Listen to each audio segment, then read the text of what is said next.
Price Lord. ஆண்டவர் இயேசுவின் நாமத்தில் அன்பான வாழ்த்துக்களை உங்களுக்கு தெரிவிக்கிறேன். கர்த்தர் உங்களை ஆசீர்வதிப்பாராக. கர்த்தருடைய வார்த்தை மூலமாய் நீங்கள் பலப்பட்டு கொண்டிருக்கிறீங்க, புஷ்டியாகி கொண்டிருக்கிறீங்க என்பதை நான் விசுவாசிக்கிறேன். கர்த்தர் தொடர்ந்து உங்களை ஆசீர்வதிக்கட்டும். கர்த்தர் நம்மோடு கூட பேசும்படிக்கு நம்முடைய சிந்தைகளை வசனத்துக்கு நேரம் நாம் திருப்புவோம். ஓசியாவின் தீர்க்கதரிசன புஸ்தகம் 14ஆம் அதிகாரம் 9ஆம் வசனம். இவைகளை உணரத்தக்க ஞானம் உள்ளவன் யார்? இவைகளை கிரகிக்கத்தக்க புத்தி உள்ளவன் யார்?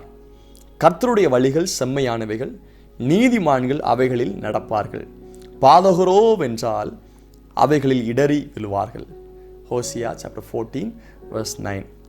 Who is wise? He who realize these things. இவைகளை உணரத்தக்க ஞானம் உள்ளவன் யார்? கர்த்தருடைய கிருபையினாலே கடந்த எபிசோடில் உங்களோடு கூட இவைகளை உணரத்தக்க ஞானம் உள்ளவன் யார் அப்படிங்கிற ஒரே ஒரு காரியத்தை மாத்திரம் நான் உங்களோடு கூட பேசினேன். தேவனுடைய அன்பை உணர்கிறவன் ஞானம் உள்ளவன். பொதுவாய் ஞானம் என்கிற வார்த்தைக்கு ஹோக்மா அப்படின்னு சொல்லி ஹீப்ரு வார்த்தை அண்டர்ஸ்டாண்டிங், புரிந்து கொள்ளுதல். கிரீக் வார்த்தை சோஃபியா அப்படின்னு சொல்லி கற்றுக்கொண்டோம். அதோடைய dictionary meaning he who realize what is right or true. சரியானது என்னது, உண்மையானது என்ன என்று சொல்லி உணர்கிறவன் தான் ஞானம் உள்ளவன் என்று சொல்லி கற்றுக்கொண்டோம். அதனுடைய உதாரணம் சாலமோனுடைய வாழ்க்கை குறித்து சில காரியத்தை கற்றுக்கொண்டோம். நான் விசுவாசிக்கிறேன் உங்களுக்குள் ஒரு தெளிவு கிடைத்திருக்கும் என்பதை நான் நம்புகிறேன், விசுவாசிக்கிறேன். இன்றைக்கும் அதனுடைய தொடர்ச்சியை உங்கள் மத்தியிலே பிரசங்கிக்க பாரப்படுகிறேன். யார் இவைகளை சிந்திக்கிறவன் யார்? அவன் தான் ஞானம் உள்ளவன். எவைகளை தேவன் அந்த இஸ்ரவேல் ஜனங்கள் மேல் கொடுத்த அன்பு. ஓசியா தீர்க்கதரிசியை சோரம் போன சிறிய திருமணம் பண்ண சொன்னார். அவங்களுக்கு 3 பிள்ளைகளை பெற்றார்கள். இந்த பிள்ளைகளுடைய அர்த்தத்தையும் பார்த்தோம். திரும்ப மீண்டும் ஒரு விஷயம் ஓசியா விட்டு விலகி போய் துன்மார்க்கமான ஜீவியம் பண்ணி கொண்டிருக்கும் போது கர்த்தர் நேசத்தை விளங்க செய்கிறார். எப்ராஹிமை கைப்பிடித்து நடக்க பழக்கினார். இளைஞனா இருக்கும் போது நேசித்தார். அன்பின் கையினால் கட்டி இழுத்தார். தன்னுடைய அன்பினால விடுதலை பண்ணினார், சுகம் கொடுத்தார். ஆனாலும் அன்பை உணரலையே. எத்தனை முறை கர்த்தர் உங்களை விடுவித்தார், எத்தனை முறை கர்த்தர் உங்களை பாதுகாத்தார். தேவ அன்பை விளங்க செய்த போது இன்றைக்கும் தேவனுடைய அன்பை உணரலையே. நீங்க ஞானவானா இல்லையா? யோசித்து பாருங்கள். கடந்த செய்தியை நீங்கள் கேட்டு ஞானவானாய் மாறியிருப்பீங்க என்று சொல்வதை நான் நம்புகிறேன். தொடர்ச்சியான பகுதி உங்கள் மத்தியில் நான் கர்த்தருடைய வார்த்தை கொடுக்கிறேன். இவைகளை உணரத்தக்க ஞானம் உள்ளவன் யார்? எது சரி எது உண்மை என்று சொல்லி சிந்திக்கிறவன் ஞானம் உள்ளவன். ஒரு சின்ன தம்பி வீட்டில் ஹோம்ஒர்க் எழுதிட்டு இருக்கான். டேடி கேட்குறாரு, மக்களே வாட் யூர் ரைட்டிங், என்னப்பா எழுதிட்டு இருக்கிற அப்படின்னு.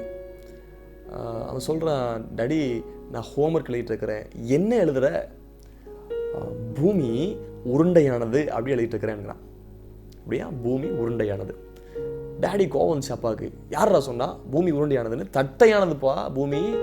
நம்ம எல்லாம் பாரு, மரம் நிற்குது, செடி நிற்குது, நம்ம நிற்கிறோம், வீடெல்லாம் நிற்குது. உருண்டையாக இருந்தால் நிற்க முடியுமா? ஸ்டடியாக நிற்க முடியுமா அப்படின்னு கேட்குறாரு. அப்போ அப்பா சொல்லி கொடுக்குறாரு, நீ என்ன எழுதணும்னா பூமி தட்டையானதுன்னு எழுதுப்பா அப்படின்னு சொல்கிறார். அப்போ இந்த சின்ன தம்பி என்ன பண்ணுறான், திரும்ப ஹோம்ஒர்க்கை மாற்றி பூமி தட்டையானதுன்னு எழுதிட்டு இருக்கிறான். ஸ்கூல் போயாச்சு. டீச்சர் அதை பார்த்துட்டு என்ன பண்ணுறாங்க அப்படின்னா கோவப்பட்டாங்க. யாரா சொல்லி கொடுத்தா? நான் உனக்கு என்ன சொல்லி கொடுத்தேன், நீ என்ன எழுதியிருக்கிற? அவன் சொன்ன எங்கள் அப்பா சொல்லி கொடுத்தாங்க அப்படின்னு. திரும்ப டீச்சர் சொல்கிறாங்க, இல்லைப்பா விலைக்கு சொல்லி கொடுத்து புரிகிற மாதிரி சொல்லி கொடுத்து பூமி உருண்டையானது அப்படின்னு சொல்லி கொடுக்குறாங்க. திரும்ப ஹோம்ஒர்க் கொடுத்து வீட்டில் போய் எழுதிட்டு வா. இப்போ வீட்டில் இருந்து தொந்தரவு தாங்க முடியாமல் இங்கே ஒரு பக்கம் அப்பாவுடைய டார்ச்சர், அங்கே ஒரு பக்கம் ஸ்கூலில் டீச்சருடைய டார்ச்சர். இப்போ வீட்டிலேருந்து ஹோம்ஒர்க் ஸ்டார்ட் பண்ணுறான். டேடி கேட்குறாரு மீண்டும், என்னப்பா எழுதுற அப்படின்னு. அவன் இப்போ சொன்னானா, பூமி வீட்டில் தட்டையாகவும் பள்ளிக்கூடத்தில் ஸ்கூலில் உருண்டையாகவும் இருக்குன்னு எழுதிட்டு இருக்கிறேன் அப்படின்னா. ஒருவேளை இது நமக்கு ஒரு சிரிப்பாக வேடிக்கையாக இந்த சம்பவம் இருந்தாலும் கொஞ்சம் சிந்திக்கணும். படிக்கிற ஸ்டூடெண்ட்டுக்கு இல்லைன்றால் தன்னுடைய பிள்ளையை பெற்றெடுத்த தகப்பனுக்கு சிந்திக்கணும். எது உண்மை எது சரி என்கிறத சிந்திக்க தெரியல. ஒரு அடிப்படையான ஒரு காரியத்தை கூட எது உண்மை எது சரின்னு சிந்திக்க தெரியலனா அது ஞானம் இல்லை என்று சொல்லி அர்த்தம். ஆனால் நம்முடைய ஆண்டவர் நீங்கள் ஞானவானாய் இருக்க வேண்டும் என்பதை விரும்பிக் கொண்டிருக்கிறார். நான் செய்திக்குள் வர விரும்புகிறேன். யார் ஞானவான்? முதலாவது, he who realized love of Jesus Christ. ஆண்டவர் இயேசு கிறிஸ்துடைய அன்பை உணர்கிறவர். இரண்டாவதாக, he who realized the liberty given by God. ஆண்டவரால் கொடுக்கப்படுகிற விடுதலையை உணர்கிறவன் தான் ஞானம் உள்ளவன். ஆண்டவர் இயேசு கிறிஸ்து யார் தெரியுமா? அவர் சொல்றார், கர்த்தருடைய ஆவி என் மேல் இருக்கிறது, தரித்திற்கு சுவிசேஷ பிரசங்கிக்கும்படியாகவும் கட்டுண்டவர்களை விடுதலையாக்கும்படிக்கு கர்த்தருடைய ஆவி இயேசு கிறிஸ்துவின் மேல் இருந்தது. ஆண்டவர் இயேசு விடுதலை கொடுக்கிற கர்த்தர். இந்த சோரம் போன இஸ்ரவேல் தேசம், இந்த தேசத்தை விடுவிப்பதற்காக ஆண்டவர் இன்றைக்கு பாரத்தோடு பேசிக் கொண்டிருக்கிறார். எப்படி சோரம் போன அந்த ஸ்திரியை மீண்டும் திருமணம் பண்ணி விலகி போன அந்த ஸ்திரியை திரும்ப நேசிக்க சொல்றார். ஆண்டவரை குறித்து உங்களுக்கு ஒரு அறிவு வேண்டும். யார் ஞானவான்? கர்த்தருடைய விடுதலையை உணர்கிறவன் தான் ஞானம் உள்ளவன். இந்த உலகத்தில் விடுவிக்கிற ஒரு நபரும் கிடையாது.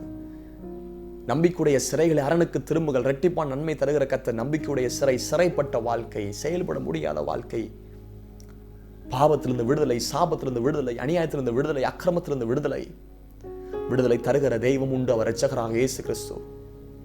விடுதலை அப்படின்னு சொன்னா சால்வேஷன், டெலிவரன்ஸ், மீட்பு, சேவிங், ரெஸ்கியூ, ரிடீமிங் அப்படின்னு பல வார்த்தைகளை நாம் தியானிக்கலாம்.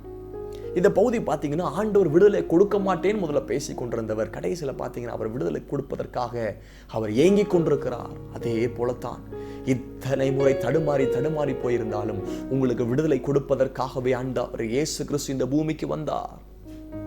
ஆண்டவர் இயேசு கிறிஸ்து இந்த பூமிக்கு வந்த நோக்கம், காணாமல் போன சிதறி போன இஸ்ரவேல் ஜனங்களுக்காக வந்தார்.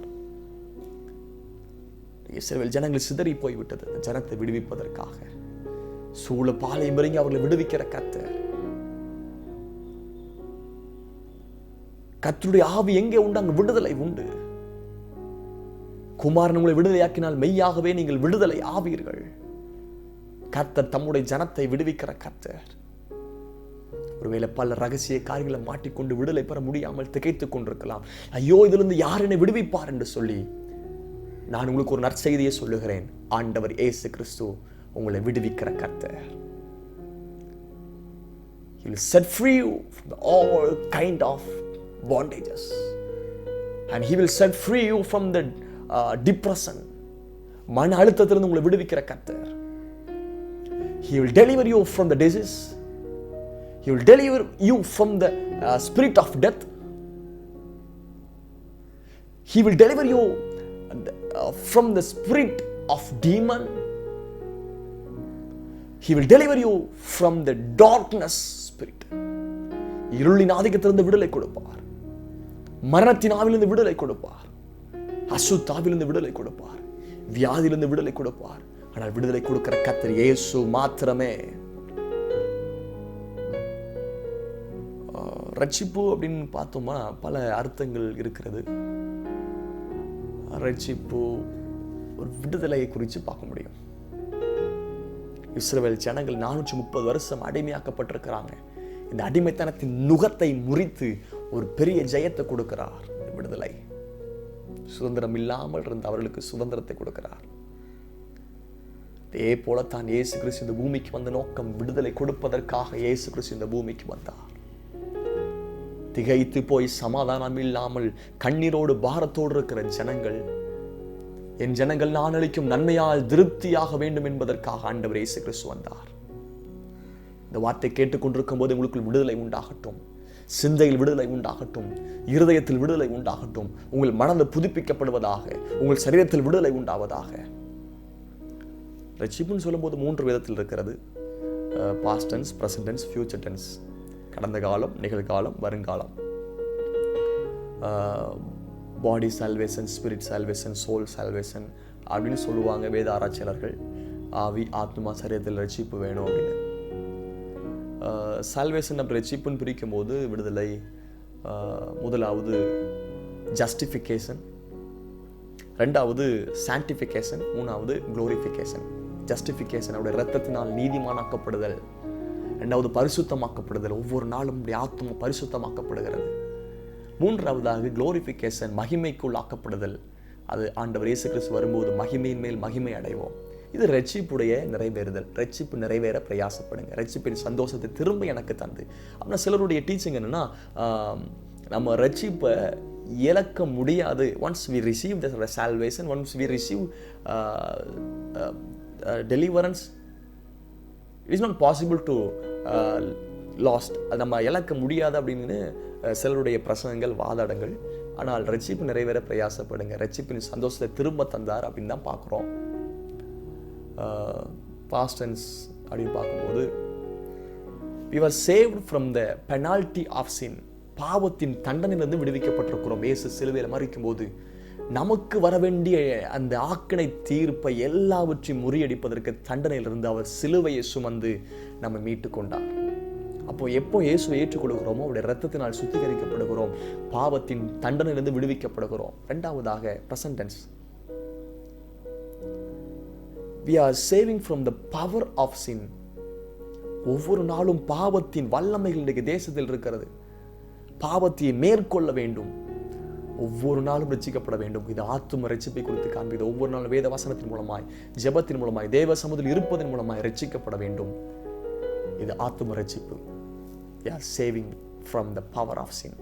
3வது, we will be saved from the presence of sin. பாவத்தின் சமூகம், சூழ்நிலை. இந்த உலகம் பாவம் நிறைந்த உலகம். ஆண்டவர் இயேசு கிறிஸ்து ஒரு நாள் வரும்போது இந்த பாவத்தின் சமூகத்திலிருந்து நாம் விடுவிக்கப்படுவோம். அன்றைக்கு நம்முடைய சரீரத்தில் ஒரு பெரிய மாற்றம் ஏற்படும். இது சரீர ரட்சிப்பு. நம்முடைய சரீரம் மறுரூபமாக்கப்படும். மறுரூபத்தின் சாயல், ஆண்டவருடைய சாயலை போல நாம் மாற்றப்படுவோம். இந்த மகிமைக்குள் ஆக்கப்படுதல். இங்கே அவருடைய ரட்சிப்பை குறித்து நாம் கவனிப்போம். ஓசியா, அவர்கிட்ட ஆண்டவர் சொல்றாரு, சோரம் போன ஸ்திரியை சேர்த்துக்கொள். ஏற்கனவே சோரம் போயிருக்கிறாங்க, திரும்ப சேர்த்துக்கொண்டு நல்ல ஒரு குடும்ப வாழ்க்கை, 3 பிள்ளைகளை பெற்றெடுத்தாங்க. இதுக்கு பின்பதாக என்ன பண்ணாங்கன்னா, விலகி போய் தவறான ஜீவியம், அநேகரோடு கூட தவறான தொடர்புகள், கள்ளத்தனமான வாழ்க்கை, இப்படிலாம் போய் என்ன பண்றாங்கன்னா, அநேகர் பயன்படுத்தி அவளை வஞ்சித்து விட்டாங்க. many of them used him and they deceived. She was disappointed. அவர் ஏமாற்றப்பட்டாள். துரோகம் பண்ணி போய், விலகி போய், ஏமாற்றப்பட்டு இப்போ கடைசியில் என்ன நடக்குதுன்னா, அவளை அடிமையாய் விற்பதற்காக நிறுத்தி வைக்கப்பட்டிருக்கிறது. கோமேரை, ஓசியாவுடைய மனைவியை, சோரமுன ஸ்திரியை, திரும்ப வேசித்தனத்துக்கு கண்டு விலகி போனவளை எல்லோரும் பயன்படுத்தி வேசித்தனம் பண்ணி வஞ்சித்து இப்ப என்ன பண்றாங்கன்னா, அடிமையாய் விற்பதற்கு நிறுத்த வைக்கப்பட்டிருக்கிறது. நீங்கள் கவனிக்கணும். இப்ப அடிமையாய் நிற்க வைக்கப்பட்டிருக்கிற இந்த பகுதியில் நீங்க தியானிச்சு பார்த்தீங்கன்னா வித்தியாசமாக இருக்கும். நான் கற்றுக்கொண்ட பகுதிகள் மத்தியில் நான் சொல்லுகிறேன். பழைய ஏற்பாட்டு காலத்துல பார்த்தீங்கன்னா, அடிமையாய் விற்பதற்கு என்ன பண்ணுவாங்கன்னா, வெள்ளி காசு இதெல்லாம் கொடுப்பாங்க. கடைசியில் எதுக்குமே உதவ மாட்டான் அப்படின்னா, ஒரு பகுதிக்கு வேலைக்கென்று இல்லை ஒரு காரியத்திற்கு இந்த அடிமையாய் விற்கப்படுவாங்க. அது கடைசி தருணம். இப்படி ஒரு கடைசி தருணத்தில் அடிமையாய் விற்பதற்காக நிறுத்தி வைக்கப்படுது. எல்லாம் ஏலம் விடுறாங்க. நீங்க அந்த பகுதியை வாசிங்க. 3ஆம் அதிகாரத்துடைய 2வது வசனம். அப்பொழுது நான் அவளை எனக்கு 15 வெள்ளி காசுக்கும் 1.5 கலம் வார்கோதுமைக்கும் கொண்டு. இப்போ ஓசியாவும் நின்று கொண்டிருக்கிறாரு. அந்த கோமையை நிற்க வச்சிருக்கிறாங்க. அடிமையை விற்பதற்கு ஏலம் விட்டு கொண்டிருக்கிறாங்க. ஒருத்தர் 1 வெள்ளி காசுங்க, ஒருத்தர் 2 வெள்ளி காசு, 3 வெள்ளி காசு, ஒரு தரம் 2 தரம், திரும்ப ஒருத்தர் சொல்றாரு 5 வெள்ளி காசு. இங்கிலீஷில் பார்த்தீங்கன்னா 15 சில்வர் சேக்கல். வெள்ளி காசு மட்டும் இல்லை, சேக்கல். அதுக்கு நிறைய கிலோ கணக்கில் வரும். இப்படி தன் சொந்த மனைவியை, சோரம் போன ஸ்திரியை தன்னுடைய நேசத்தின் நிமித்தமாய் மீண்டும் பெற்றுக்கொள்கிறார். அடிமையாய் விற்கப்படுகிறார். எவ்வளவு அவமானமான ஒரு காரியம். ஒரு தீர்க்கதரிசிங்க, உண்மையான ஊழியக்காரர் தன்னுடைய சொந்த மனைவி சோரம் போகும்போது எவ்வளவு மன உடைஞ்சிருப்பார், எவ்வளவு நிந்தைக்குள் ஆக்கப்பட்டிருப்பார், லட்சைக்குள் ஆக்கப்பட்டிருப்பார், வெக்கத்துக்குள் ஆக்கப்பட்டிருப்பார். இதெல்லாம் பொருட்படுத்தாமல் திரளான ஜனங்கள் முன்பதாக சொந்த மனைவியை, வேசித்தனம் பண்ண மனைவியை, அவள் மேல் வைத்திருந்த அன்பின் நிமித்தமாய், சிநேகத்தின் நிமித்தமாய் 15 வெள்ளி காசுக்கும் 1.5 கலம் வார்கோதுமைக்கும் மீண்டும் அவளை பெற்றுக் கொள்கிறார். அடிமையாய் அல்ல, தன் சொந்த சுதந்திரவாளியாய் பெற்றுக் கொள்கிறார். ஐயாம்மா, நான் உங்களுக்கு சொல்ல முடியும், நாம் துரோகம் பண்ணி பாவத்துக்குள்ளாக்கப்பட்டு பின்மாற்றமடைந்து இப்பொழுது பிசாசுக்கும் துரோகத்துக்கும் பாவத்துக்கும் அக்கிரமத்துக்கும் அடிமையாக்கப்படுகிற நிலைமையில் ஆண்டவர் அடிமையின் ரூபம் எடுத்து வெட்கத்தை மறந்து, நாணத்தை மறந்து, லட்சியை மறந்து அவர் நம்முடைய பாவத்தை சுமந்து வெளியேறப்பட்ட இரத்தத்தை சிந்தி நம்மை மீட்டுக் கொண்டிருக்கிறார். அவருடைய விடுதலையை உணருங்கள். விடுதலை என்பது சாதாரணமானது அல்ல. குமாரன் உங்களை விடுதலையாக்கினால் மெய்யாக விடுதலை ஆவீர்கள். உலகத்தில் எந்த நபரும் விடுதலை பண்ண முடியாது. கடைசி அதிகாரத்தை நீங்க பார்த்தீங்கன்னா எப்படி விடுதலை பண்ணுகிறார். அவர் சொல்றாங்க 3ஆம் வசனம், அசிரியா எங்களை ரட்சிப்பது இல்லை. அசிரியா ஒருபோதும் எங்களை ரட்சிக்க மாட்டாரு தலைவர் ராஜா. முதல் வசனம், இஸ்ரவேலே உன் தேவனாய் கர்த்தரிடத்தில் திரும்பு, நீ உன் அக்கிரமத்தினால் விழுந்தாய். இன்னைக்கு ஒரு வாய்ப்பு கொடுக்கப்படுது, கர்த்தரிடத்தில் திரும்பு. அடுத்த வசனம், வார்த்தைகளை கொண்டு கர்த்தரிடத்தில் திரும்புங்கள். அவர் நோக்கி, தேவரீர் எல்லா அக்கிரமத்தை நீக்கி எங்களை தயவாய் அங்கீகரித்தருளும். அப்பொழுது நாங்கள் எங்கள் உதடுகளின் காளைகளை செலுத்துவோம். நான் அவர்கள் சீர்கேட்டை குணமாக்குவேன், அவர்களை மனப்பூர்வமாய் சிநேகிப்பேன், என் கோபம் அவர்களை விட்டு நீங்கிற்று. முதலாவது இவ்வளவு நேரம் பேசிக்கொண்டு நம்மளை அழிப்பேன்னு சொல்லி கொண்டிருந்தவர் இப்போ சொல்றாரு, என் கோபம் நீங்கிட்டு. ஆண்டவர் எப்படி விடுதலை கொடுக்கிறார் தெரியுமா? அநேக சம்பவங்கள் தேசத்தில் சொல்லப்படுகிறது, கேட்டிருக்கிறேன். தவறாய் குடும்பத்துக்கு துரோகம் பண்ணி நேசித்து திருமணம் பண்ணி குடும்பத்துல வெறுப்பு உண்டாகி போச்சு. நம்ம வளர்த்த பிள்ளைய இப்படி துரோகம் பண்ணி போயிட்டாலே என்கிற ஒரு கோபம், அதனால தன்னுடைய பிள்ளைகிட்ட பேசாம ஒரு வெறுப்பா இருந்தது. ஆனா எப்படியோ ஒரு செய்தி வந்து கன்சீவ் ஆயிருக்கிறா அப்படிங்கிற செய்தி. அப்போ பாசமா அன்பா கூப்பிடுறது மாதிரி அநேக நாளுக்கு பின்பதாக தகப்பன் தாய் அவளை வீட்டுக்கு கூப்பிடுறாங்க. அவள் வந்து நிறை மாத கர்ப்பிணியா இருக்கிறா. வீட்டுக்கு வந்து நிற்கும்போது தன் சொந்த தகப்பன் வீட்டை பூட்டி அருவாளினால் தன் பிள்ளையை வெட்டி கொண்டு போட்டார்.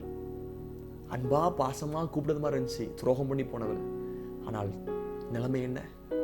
தன் சொந்த தகப்பன் தலையை குனி வைத்தது நிமித்தமாய் தன் சொந்த தகப்பன் கூட மன்னிக்கலங்க.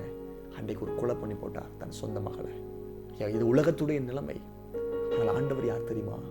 துரோகம் பண்ணி போய் விழுந்து கிடந்த அவர்களை அக்கிரமத்தை மன்னிக்கிற கர்த்தரை வெளிப்படுகிறார். பழைய ஏற்பாட்டில் பார்த்தீங்கன்னா எரேமியா, எசேக்கியேல், தானியேல், ஓசியா எல்லாம் பார்த்தீங்கன்னா திரும்புங்கள் கர்த்தரிடத்தில் திரும்புங்கள்னு சொல்லி போட்டிருக்கோம். புதிய பாட்டில் யோவான் ஸ்நானனுடைய பிரசங்கம், repent, kingdom of God is near. Yesu பேசுறாரு, ரிப்பன், மனம் திரும்புங்கள், பரலோகராஜ்யம் சமீபத்திருக்கிறது. அப்போஸ்தலர்கள் பேசுறாங்க, பேதுரு பேசுறாரு. ஜனங்கள் கேட்கறாங்க, என்ன பண்ணணும்? மனம் திரும்புங்க. மனம் திரும்புதற்கிட்ட நீங்கள் ஞானஸ்நானம் எடுக்கணும். அப்போ அந்த அப்போஸ்தலர் நாட்களுடைய பிரசங்கமும் சபையில மனம் திரும்புதல். கடைசியில் 7 சபை கொடுத்து பேசுறாரு. அதுல ஒரு 2 சபை நல்ல சபை, மற்ற சபைகளுக்கெல்லாம் பேசும்போது மனம் திரும்பும், கிரியில் அறிஞ்சிருக்கிறேன், மனம் திரும்பு. இப்படி எல்லாம் ஒவ்வொரு நாட்களிலும் மனம் திரும்புதலை குறித்து பேசப்படுது. இன்னைக்கு எல்லாம் மனம் திரும்புதலை குறித்து பேசலையே. உங்களுக்கு ஒரு விடுதலை வேணுமா? நம்முடைய மனது திருப்பப்பட வேண்டும். We must repent. அது மலையாளத்தில் மானசாந்திரப்படும். நம்முடைய மனது தேவனை நோக்கி திருப்பப்பட வேண்டும். விடுதலையை தர கர்த்தர் ஆயத்தமாக இருக்கிறார். விடுதலை பெற்றுக்கொள்ள ஆயத்தமா? அது எப்படி சாத்தியமாய் மாறும்? இப்பெல்லாம் அடிமையை விற்பதற்கு வைக்கப்பட்டிருக்கிறாங்க. ஆனால் 15 வெள்ளி காசுக்கும் 1.5 வார்கோதுமைக்கும் தான் சொந்த மனைவியை மேல் வைத்திருந்த அன்பி நிமித்தமாய் மீண்டும் அவளை பெற்றுக்கொள்கிறார். இதே போல நம்மை மீண்டும் பெற்றுக்கொள்வதற்கு வெளியேறப்பட்ட இரத்தத்தை இயேசு சிந்தினார். ஒரு சின்ன தம்பி நல்ல அருமையான ஒரு போட் வச்சிருந்தாங்க. ரொம்ப சூப்பரான போட்டு he was made. அது அவனால் செஞ்சப்பட்ட சூப்பரான போட்டு. he used to play with that boat. அவன் கடற்கரை போய் சீசோர் போய் அதை வச்சு அடிக்கடி விளையாண்டு கொண்டிருப்பான். ஒரு நாள் அந்த போட்டை கொண்டு போய் சீசோர் பக்கத்தில் போய் விளையாண்டு கொண்டிருக்கும் போது ஒரு பெரிய வேவ்னால, அந்த அலையினால அது மூழ்கி போய்விட்டது. he lost. அவன் தொலைச்சிட்டான். அவன் வீட்டுக்கு வந்து ரொம்ப நாள துக்கத்தில் இருந்தான். டாய்ஸில் சின்ன பிள்ளைகள் சில நாளில் துக்கப்படுவாங்க. ரொம்ப துக்கமாக இருந்தான். எனக்கு இப்படி கிடைக்காது அப்படின்னு சொல்லிட்டு எவ்வளோ சாட்டிஸ்ஃபேக்ஷன் பண்ணி பார்த்தாங்க. அப்பா அவன் வந்து திருப்தி ஆகலை. ஒரு நாள் தகப்பனோடு கூட சேர்ந்து மார்க்கெட் வழியாக போயிட்டு இருக்கும்போது அவன் கண்ணில் ஒரு காரியம் பட்டது. கடையில் திடீர்னு பார்த்தா அவன் தொலைத்தது மாதிரியே ஒரு அருமையான போட்டு கடையில் இருக்குது. அப்பாட்ட அடம் பிடிக்கிறான், எனக்கு அது வேணும், கண்டிப்பாக வேணும், போய் அதை எனக்கு வாங்கித்தாங்கன்னு சொல்லி அடம் பிடிக்கிறான். தகப்பனும் அவனுடைய தொந்தரவு தாங்க முடியாமல் கடை கூட்டு போய் கடை கூட்டு போனோடனே அவன் ஷாப் கீப்பர்கிட்ட சண்டை போடுறான். எனக்குள்ளது என்கிட்ட கொடுங்க, எனக்குள்ளது நான் ஒரு நாள் தொலைச்சிட்டேன், எனக்குள்ள என்கிட்ட கொடுங்க அப்படி சண்டை போடுறான். அவன் சொன்னார், இல்லைப்பா, யாருக்குள்ளதான் இருந்தால் என்ன, இது கடைக்கு வந்தது புதுசு, இது பணம் கொடுத்து தான் வாங்க முடியும்ட்டார். சரி, தகப்பன் கேட்குறாரு இது எவ்வளவு அப்படின்னு சொல்லி குறிப்பிட்ட பணத்தை அவர் சொல்லும்போது தகப்பன் அதனுடைய பணத்தை ஷாப் கீப்பர் கையில் கொடுத்து அந்த போட்டை வாங்கி தன்னுடைய மகன் கையில் கொடுத்தார். அந்த சின்ன பையன் அந்த போட்டை கையில் எடுத்துட்டு அவன் ஒரு ஸ்டேட்மெண்ட் சொன்னான், once I made you, now I brought you by money. ஒரு நாள் நான் உன்னை உருவாக்கினேன், ஒன்ஸ் ஐ கிரியேட், நான் ஒரு நாள் உன்னை உருவாக்கினேன், இப்போ நான் உன்னை பணம் கொடுத்து வாங்கியிருக்கிறேன். இதே போலத்தான் ஒரு நாள் நம்மை உருவாக்கினார், ஒரு நாள் நம்மை ரட்சித்தார், ஒரு நாள் நம்மை விடுவித்தார், ஒரு நாள் நம்மை கர்த்தர் நேசித்து எடுத்துக்கொண்டார். ஆனால் நாம் தூரம் போய் துறைந்து போய் அடிமையாக்கப்பட்டு இன்றைக்கு அவர் விலைக்கிரயம் இரத்தத்தை, விலையேறப்பட்ட இரத்தத்தை இலவசமாய் நமக்காய் சிந்தி நம்மை விடுவித்திருக்கிறாரே. அவருடைய விடுதலையை உணரலையா? இந்த கடைசி வசனம் இந்த வேதத்தை வாசிக்கிற ஒவ்வொருவருக்கும் சொல்லப்பட்டிருக்கிறது. இஸ்ரவேல் ஜனங்களை கர்த்தர் இவ்வளவாய் விடுதலை பண்ணினார். எப்படிதான் விடுதலை பண்றார்? வியாதியில குணமாக்கினேன், அன்பு கையில் கட்டி நான் இழுத்தேன், ஆனாலும் நீங்கள் அறியலையே, என்னை வெறுத்துட்டீங்களே. Please return to God, please return back to God. திரும்புங்கள், திரும்புங்கள், திரும்புங்கள் என்று சொல்லி கர்த்தர் சொல்லுகிறார். இரண்டாவது, he who realize the liberty given by God. ஆண்டவர் உங்களுக்கு கொடுக்கிற விடுதலையின் தருணத்தை உணருங்கள், சிந்தியுங்கள். நீங்கள் தான் ஞானம் உள்ளவர்கள். முதலாவது நான் உங்களுக்கு சொன்னேன், he who realize love of God. தேவனுடைய சிநேகத்தை உணர்கிறவன், நேசத்தை உணர்கிறவன், அன்பை உணர்கிறவன் தான் ஞானம் உள்ளவன். இரண்டாவது, அவருடைய விடுதலையை உணர்கிறவன் ஞானம் உள்ளவன். கர்த்தர் எப்படியெல்லாம் விடுதலை கொடுக்கிறார், எப்படி உங்களை விடுவித்திருக்கிறார், கொஞ்சம் யோசித்து பாருங்க. நம்முடைய பாவங்கள் அந்தரங்கத்தெல்லாம் ஒரு 10 பேர்ட்ட சொல்லியிருந்தாருன்னா, நமக்கு பிடிக்காத ஒரு 10 பேர்ட்ட சொல்லியிருந்தாருன்னா உயிர் வாழ்வோமா? இன்னைக்கு கர்த்தர் நம்மை கிருபையா ரட்சிக்கலனா இன்னைக்கு நம்ம எப்படி இருந்திருப்போம்? நம்முடைய அந்தஸ்து எப்படி இருந்திருக்கும், நம்முடைய ஆஸ்தி எப்படி இருந்திருக்கும், நம்முடைய குடும்பம் எப்படி இருந்திருக்கும், நம்முடைய பெயர் புகழ் எப்படி இருந்திருக்கும்? ஆண்டவர் இயேசு கிறிஸ்து மட்டும் நம்ம ஏற்றுக்கொள்ளவில்லை என்றால் இன்னைக்கு நம்முடைய நிலைமை என்ன, நம்முடைய வாழ்க்கை என்ன? இன்னைக்கு நான் உயிர் வாழ்வது, நீங்கள் உயிர் வாழ்வது தேவ கிருபை. ஆண்டவர் நம்ம நினைச்சதுனால உயிர் வாழ்றோம், அவருடைய இரக்கத்தினால் உயிர் வாழ்றோம். Please remember his deliverance. ஒருவேளை நீங்கள் விடுதலை இல்லாமல் மாட்டி கிடக்கலாம், இன்றைக்கு அவர் விடுதலை தருகிற தேவனா இருக்கிறார். மூன்றாவது ஒரு காரியத்தை சொல்றேன், he who realize the life kept by God. மூன்றாவது, ஆண்டவர் உங்களுக்கு வைத்திருக்கிற வாழ்க்கையை உணர்கிறவன் தான் ஞானம் உள்ளவன். ஆண்டவர் கொடுத்த வாழ்க்கையும் ஆண்டவர் நமக்காக வைத்திருக்கிற புது வாழ்க்கையும் உணர்கிறவன் தான் ஞானம் உள்ளவன்.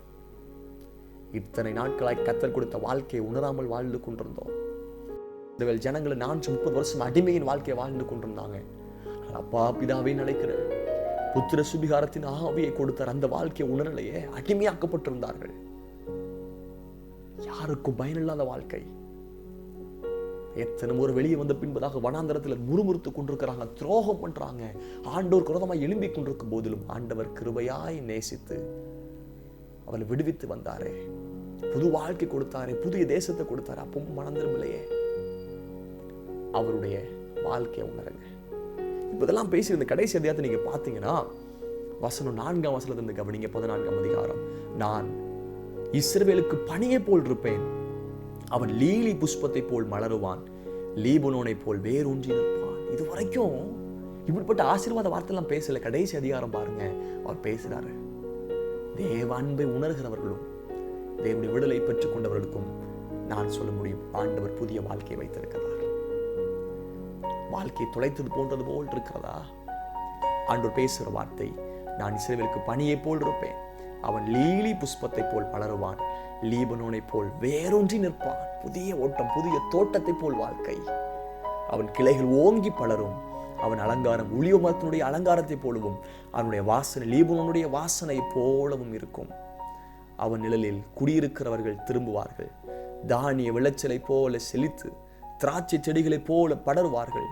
அவன் வாசனை லீபனோனுடைய திராட்சை ரசத்தின் வாசனை போல இருக்கும். இவ்வளவு நாள் துர்நாற்றம் அடித்த வாழ்க்கை இன்றைக்கு திராட்சை ரசத்தின் வாழ்க்கை போல புதிய வாழ்க்கை.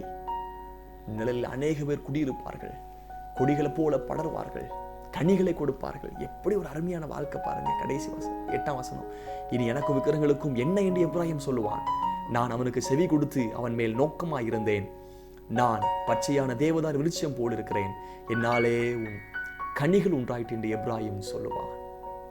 கடைசியில் கனிகள் உண்டாயிட்டு புதிய வாழ்க்கையை ஆரம்பித்து அடுத்த சந்ததிகளும் எழுப்புகிற வாழ்க்கையும் கர்த்தர் கொடுத்தார். ஒரு சின்ன தம்பி அருமையான கிளி வளர்த்துட்டு இருந்தாங்க. ஒரு பேரட் தான், சின்ன கேஜில் கூண்டில் இருந்தது. அவன் என்ன பண்ணுவான்னா, அந்த கிளி அவனுக்கு ரொம்ப பிடிக்கல. ஹி யூஸ் டு பெர்சிக்யூட், அடிக்கடி அதை தொந்தரவு பண்ணுவான், அதை குத்துறது.